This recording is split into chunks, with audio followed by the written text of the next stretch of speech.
The arrogant millionaire compelled her into marriage for his inheritance, but then he fell for her. Hello everyone. Before we begin today's story, I have a small favor to ask. Please hit subscribe and turn on the notification bell so you never miss our channel's new videos.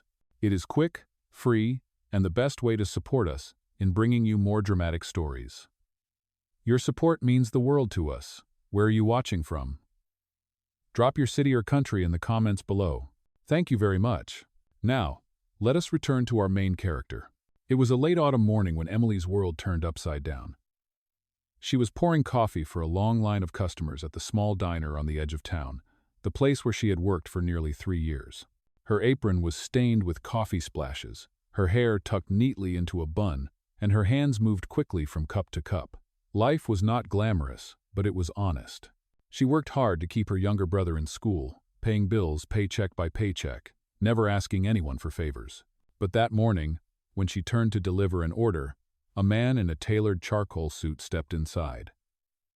His presence shifted the entire room. Conversations hushed, forks stopped mid-air, and even the jukebox seemed to play softer. He was tall, broad-shouldered, with eyes that held the sharpness of someone who was used to commanding respect.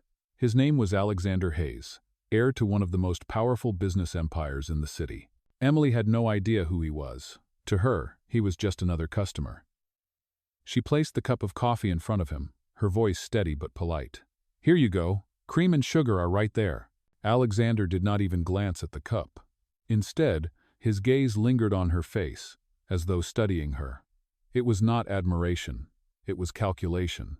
Later that day, when Emily finished her shift and stepped outside into the crisp air, she found him waiting by a black limousine parked across the street. Her heart skipped a beat. "Miss Emily Carter?" he said, his voice smooth but carrying an edge of authority. She clutched her bag tighter. "Yes. Can I help you?" "You will want to hear what I have to say," Alexander replied, his tone leaving no room for negotiation. He opened the car door. "Please, get in." Every instinct told her to walk away, but something in his eyes, some mix of urgency and command, pulled her into the car. Inside, the leather seats smelled of wealth and privilege, a world far removed from her own. Alexander leaned forward, his hands clasped. "I will not waste your time. My grandfather's will requires that I marry before the year ends in order to inherit the estate. I do not have the time nor the patience for a traditional courtship. That is where you come in." Emily stared at him, stunned. "Excuse me? I am offering you a contract marriage," Alexander continued, his words sharp, as though he had practiced them. "You will be my wife on paper. You will live in my house, attend events at my side, and in return, I will make sure every debt you carry is cleared. Your brother's education will be paid in full. You will never have to struggle again." Her lips parted in disbelief. "So you expect me to just marry you? Like a business transaction?" "That is exactly what it will be," Alexander said coldly. "A transaction. Nothing more." The car moved smoothly down the avenue, the city lights flickering against the tinted windows. Emily's heart pounded as she tried to process what was happening. To him, it was simple. To her, it was unthinkable. And yet, beneath his arrogance, beneath his unyielding tone, there was something else in his eyes, a flicker she could not name. Emily turned to the window, her voice trembling. "You do not even know me. Why me?" Alexander's jaw tightened. "Because I need someone who does not come from my world. Someone no one will suspect. And because you cannot be bought by fame or greed, you have integrity. That makes you useful to me." Those words cut deeper than he realized. Useful. As if her entire existence could be reduced to a convenience in his plan. Emily pressed her lips together, her chest rising and falling with quiet fury. She wanted to storm out of the car, to tell him she would never agree. But at the same time, the thought of her brother's future weighed heavily. Alexander knew it. He was using it. As the limousine slowed before her small apartment building, Alexander looked at her one final time. "Think about it. I will return tomorrow for your answer." The door opened. Emily stepped out, the cold wind biting her skin. Her thoughts spinning. She stood frozen on the sidewalk, watching the car pull away, taillights glowing like embers fading into the distance. Her life had always been ordinary. But tonight, Everything had changed. Emily barely slept that night. She sat by the small kitchen window of her apartment, watching the neon lights from the convenience store across the street flicker until dawn.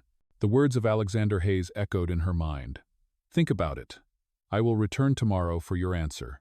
By morning, her brother Daniel noticed her pale face and restless movements. "Emily, what is wrong? You look like you have not slept at all." She forced a smile and handed him his lunch bag. "It is nothing, just a long shift yesterday." But deep inside, her heart was torn. She could not tell him that a millionaire stranger had offered her a marriage contract as if her life were just another deal. Daniel's future mattered more than anything else. That was why she worked double shifts at the diner. That was why she endured exhaustion without complaint. She could not let him see her fear. When evening came, the limousine returned exactly as promised. Emily stood outside the diner, her apron still dusted with flour, and watched the car door open. Alexander stepped out, immaculate as ever, the chill wind tugging at his coat. His presence drew stares from the other waitresses, whispers rippling through the doorway. "Have you thought about my offer?" he asked, his voice low and commanding. Emily's jaw tightened. "Yes, I have.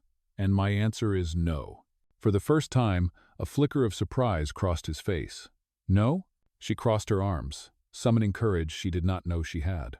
"You may think you can throw your money around and expect everyone to bend, but I will not marry a man I barely know, just to make him richer. I am not a pawn in your inheritance game." His expression hardened, the arrogance returning to his eyes. "You misunderstand. This is not a game. It is an arrangement. You stand to gain everything: security, comfort, a better life for your brother. Are you truly willing to throw that away for pride?" The words pierced her. He knew exactly where to strike. Still, she shook her head. "I would rather struggle with dignity than sell myself for convenience." Alexander studied her for a long moment, as if testing her resolve. The silence between them grew heavy until he finally spoke, his tone sharper. "Pride does not pay medical bills. Pride does not secure a future. I am offering you more than most people could ever dream of. All I require is your cooperation." Emily felt her pulse race, anger and helplessness colliding inside her chest. "Cooperation? You mean obedience. You mean silence. You mean wearing a ring so your grandfather's lawyers can tick a box." He stepped closer, lowering his voice so only she could hear. "Call it whatever you want, but you and I both know that without my help, you will drown under the weight of responsibilities that are not yours alone." Her breath caught. His words cut deeper than she wanted to admit, because they carried fragments of truth.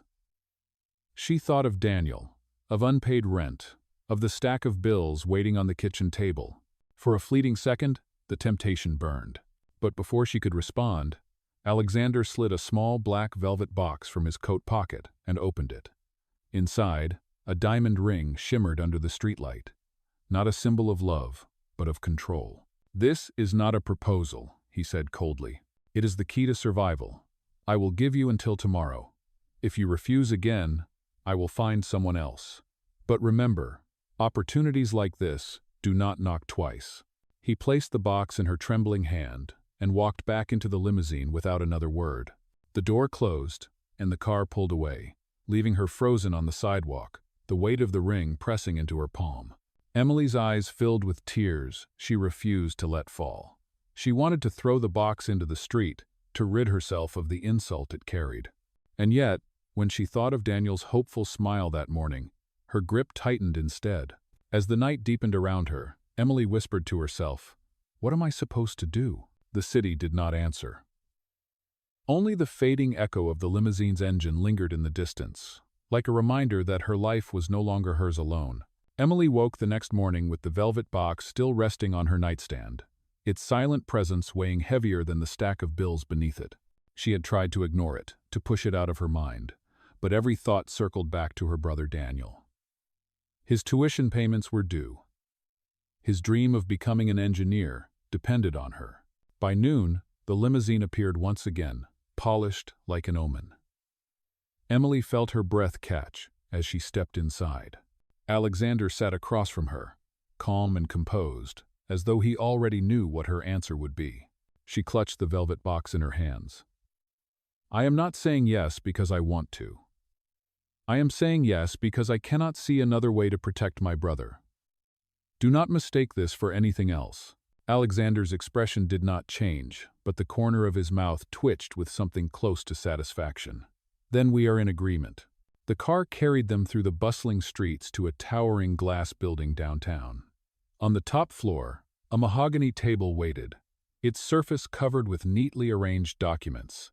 A lawyer in a crisp suit greeted them, sliding the paperwork forward with clinical precision. Emily sat down, her palms clammy. The lawyer explained each clause of the contract in detached tones. The agreement required her to live at Alexander's estate, to appear at public functions as his wife, and to uphold the image of a marriage in every way that could be scrutinized by his family and the media. In return, her debts would be cleared, and Daniel's education would be fully funded. Her voice trembled as she asked, "What happens if I want to leave before the year ends?" Alexander answered before the lawyer could. "You will not, but if you do, the benefits will vanish. Consider that carefully." The pen felt heavy in her hand. She glanced at the blank signature line, her chest rising and falling.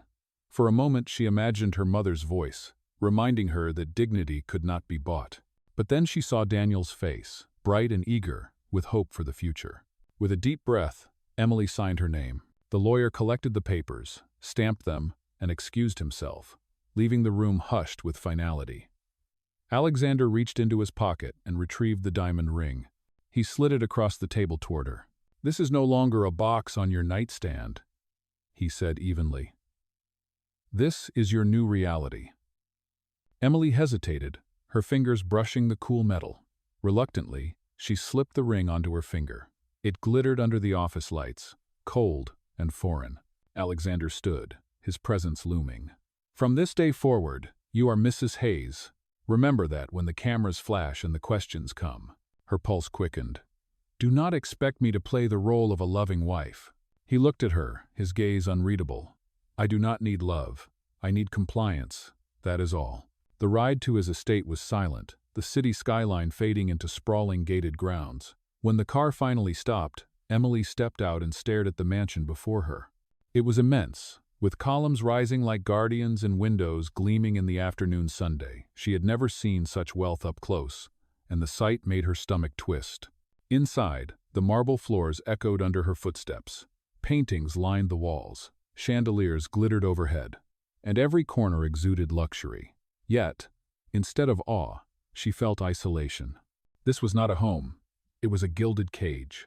Alexander's voice broke the silence. "Your room is upstairs, second door on the right. We will maintain appearances, but do not mistake this arrangement for intimacy." Emily turned to him, her eyes flashing.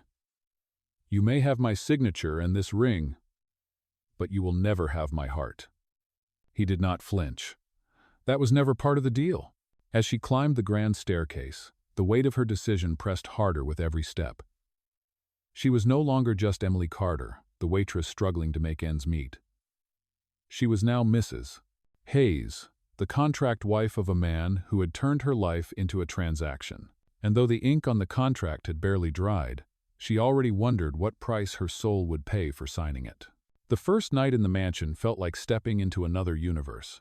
Emily stood in her new room, staring at the king-sized bed draped in silk, the walk-in closet filled with designer clothes, and the balcony that overlooked acres of manicured gardens. The luxury pressed down on her, not as comfort but as a reminder of the deal she had signed. At dinner, the silence was deafening. A long table stretched between them, candles flickering on polished silver. Emily sat stiffly at one end, while Alexander cut his steak with mechanical precision at the other. Servants moved quietly around the room, their eyes carefully avoiding hers. Emily finally broke the silence. "I do not belong here." Alexander looked up, his expression unreadable. "You belong where the contract says you do."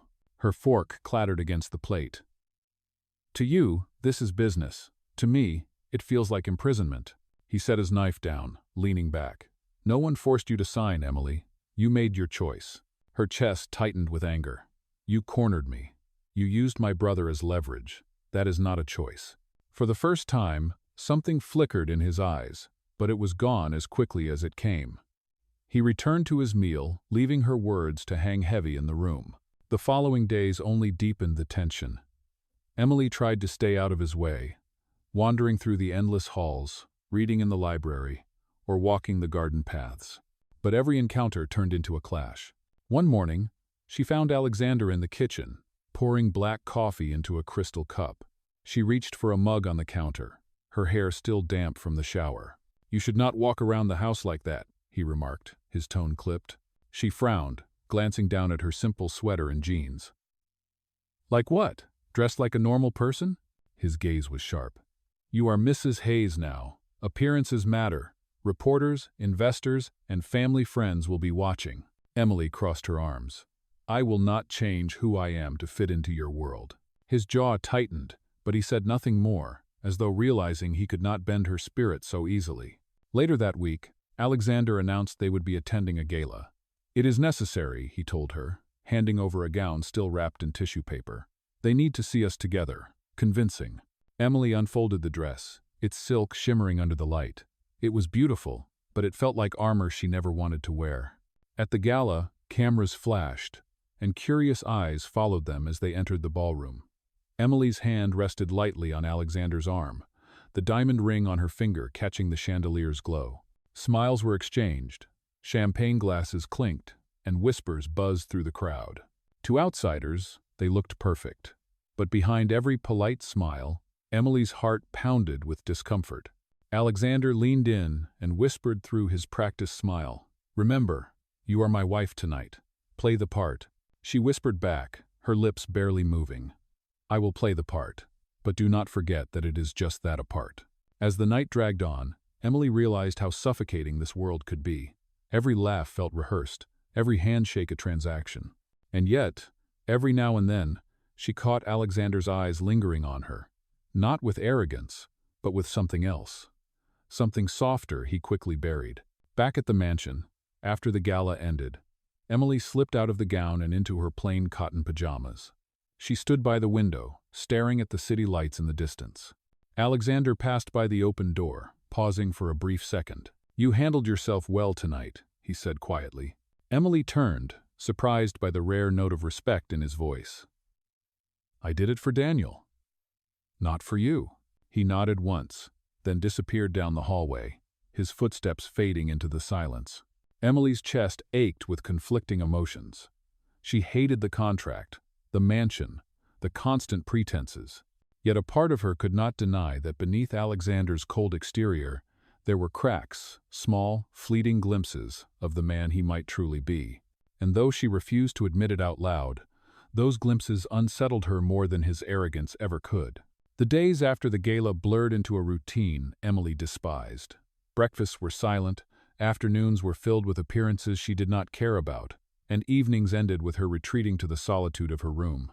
She tried to keep her emotions sealed, but the weight of the contract pressed harder each day. One rainy afternoon, she pushed herself too far. She had spent hours in the garden despite the chill, desperate to feel something real in a place that felt so artificial. By evening, her head throbbed, her body shivered, and a fever burned beneath her skin. She collapsed onto the bed, her breath shallow. When she did not appear at dinner, Alexander grew impatient. "Where is she?" he asked the housekeeper. The woman hesitated before explaining that Emily had not left her room all day. For reasons he could not explain, Alexander went upstairs himself. He opened the door without knocking, finding Emily curled on the bed, her skin pale, her lips trembling. The sight jolted him. For the first time, she did not look defiant or stubborn. She looked fragile. "Emily," he said, his voice low but urgent, "why did you not call for help?" She stirred weakly, her eyes barely opening. "I did not want to bother anyone. It is just a fever." Without another word, Alexander crossed the room and knelt beside her. He pressed his hand to her forehead, feeling the heat that confirmed her condition. A surge of protectiveness rose in him, startling in its intensity. He called for a doctor immediately. The physician arrived quickly, checking Emily's temperature and giving instructions. "She is dehydrated and exhausted. Rest and fluids will help. Someone should stay with her through the night." "I will," Alexander said without hesitation. The doctor left, and the mansion fell quiet again. Alexander remained at Emily's side, placing a cool cloth against her forehead. She stirred, whispering in a faint voice, "You do not have to. Stay here." He frowned, his eyes locked on hers. "You are my wife, Emily. Whatever this marriage means, I will not leave you like this." She gave a weak laugh, though it ended in a cough. "Do not pretend it is more than a contract." His jaw tightened. "Maybe it began as a contract, but tonight, it does not feel like that." Through the haze of her fever, Emily saw something different in him, a vulnerability hidden behind the arrogance. For once, his words carried no command, only sincerity. Hours passed. Alexander sat beside her bed, changing the cloth, making sure she drank water, watching her with an intensity he did not fully understand. He had attended countless board meetings, negotiated billion-dollar deals, and faced ruthless competitors. But sitting beside Emily as she slept felt like the most important responsibility he had ever carried. Near dawn, she stirred again, her fever breaking slightly. Her eyes opened to find him still there, his head resting against the chair, exhaustion etched across his face. She whispered, "You could have left. Why did you stay?" His eyes lifted to hers, steady and unguarded. "Because for the first time in a long time, I did not want to be anywhere else." The words hung between them, fragile and unspoken, carrying more weight than either expected. Emily closed her eyes again, her heart unsettled. She wanted to dismiss his words as temporary sympathy, but deep inside, she knew they came from something real. As the first light of morning touched the curtains, Emily realized the walls around Alexander were not as impenetrable as she once thought. And though she tried to deny it, a dangerous thought crept into her mind. Perhaps the man who had forced her into this contract was not the same man sitting quietly by her side, guarding her through the night. The morning after her fever broke, Emily awoke to the faint scent of coffee drifting through her room. She blinked against the sunlight streaming in through the tall windows and found a cup resting on her nightstand. The steam curled upward, carrying warmth into the cold silence. She turned her head and saw Alexander standing near the balcony, his suit immaculate, his posture sharp as ever. Yet there was something different in his expression, something almost human.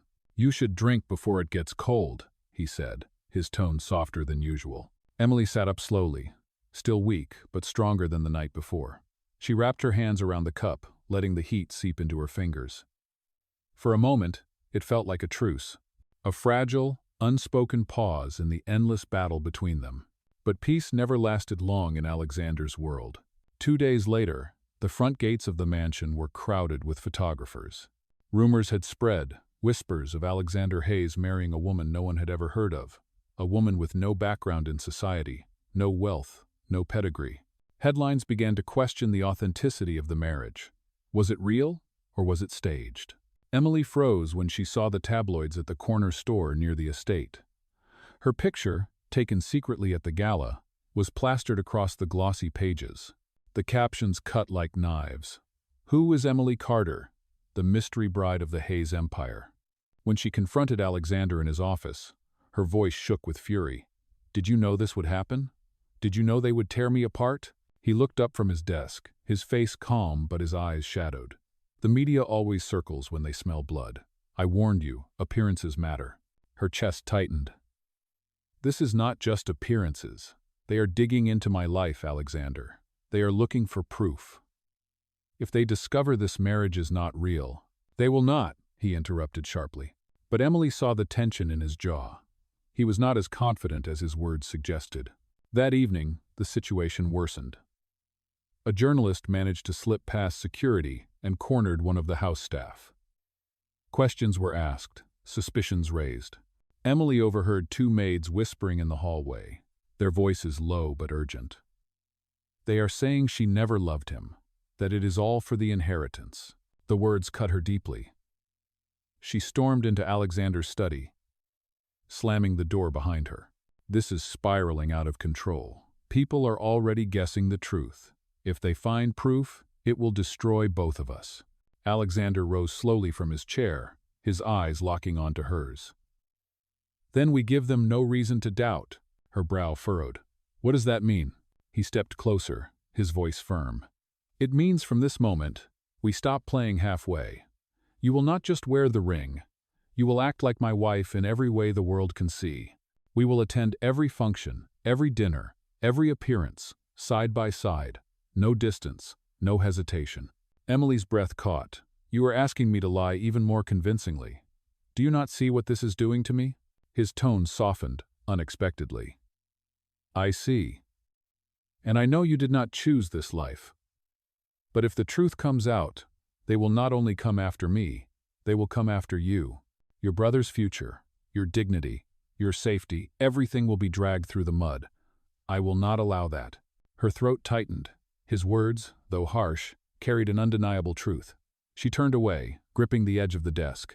Sometimes I wonder if this contract is not just chains around my wrists, but chains around my soul. Silence filled the room. Then Alexander reached into his drawer and pulled out the marriage contract, setting it between them. His eyes softened as he said, "Yes, it began as chains, but somewhere along the way, I stopped seeing you as a pawn, and that terrifies me more than losing any inheritance." Emily's heart pounded, her defenses wavering. She wanted to hate him, to remind herself that this all began as coercion. But the way he looked at her now earnest, unguarded, left her shaken. For the first time, she wondered if the lines between fake and real were beginning to blur, not just for her, but for him as well. The storm broke on a Sunday evening. Alexander's family summoned them to the Hayes estate downtown, a mansion even older and colder than the one Emily lived in now. Heavy portraits of ancestors lined the walls, their stern eyes seeming to judge every step. Seated at the head of the long dining table was Richard Hayes, Alexander's uncle, and one of the trustees of the inheritance. His voice was sharp as he addressed them. This marriage has raised questions. Reporters are circling, investors are nervous. If this union is a sham, it will cost us dearly. Emily felt the blood drain from her face. She opened her mouth, but Alexander spoke first. His voice was steady, his gaze unwavering. This marriage is not a sham. Emily is my wife. Richard's eyes narrowed. Do not insult us. We know the rumors. She has no pedigree, no background. What does she offer this family? For a moment, silence pressed down like a weight. Then Alexander rose to his feet. His voice rang through the hall, louder, fiercer than Emily had ever heard. She offers what none of you have: integrity, strength. She is not here for wealth or status. She is here because she chose to stand by me when no one else would. Emily's heart stuttered. Those words were not in the contract. Those words were real. Richard's face hardened. Do you expect us to believe you love her? The room froze. Emily's breath caught in her throat. This was the moment everything could collapse.